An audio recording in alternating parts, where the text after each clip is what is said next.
మన జీవితంలో పాపానికి చోటిస్తే ఆ ఒక్క పాపం అనేక పాపాలు చేయటానికి కారణమవుతుంది. చివరికి పాపం చేయటం మనకు అలవాటుగా మారిపోతుంది. మనం పాపాన్ని విడిచిపెట్టకుండా దాన్ని కాపాడితే తప్పకుండా మనం దానికి ఖైదీ అవుతాం. అది మనలను బానిసలుగా చేస్తుంది.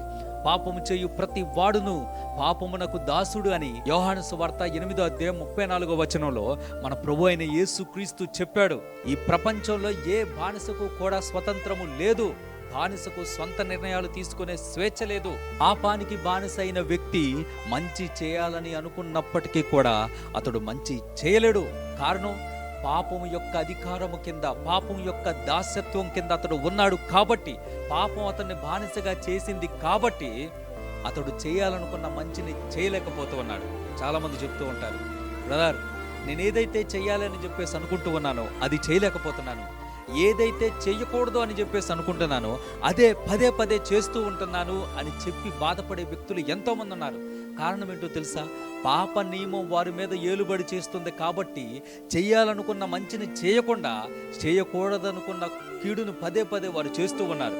పాపం వారిని కీలు బొమ్మను చేసి ఆడిస్తూ ఉన్నదే.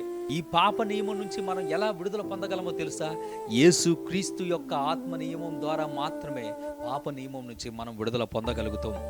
క్రీస్తు యేసు యొక్క ఆత్మ నియమం పాప నియమముల నుంచి నన్ను విడిపించిందని రోమీయులకు రాసిన పత్రిక 8వ అపోస్తలుడైన పౌలు అన్నాడండి. పాపం చేసే ప్రతి ఒక్క వ్యక్తి పాపానికి బానిస అని యేసుక్రీస్తు ప్రభు అంటున్నాడు.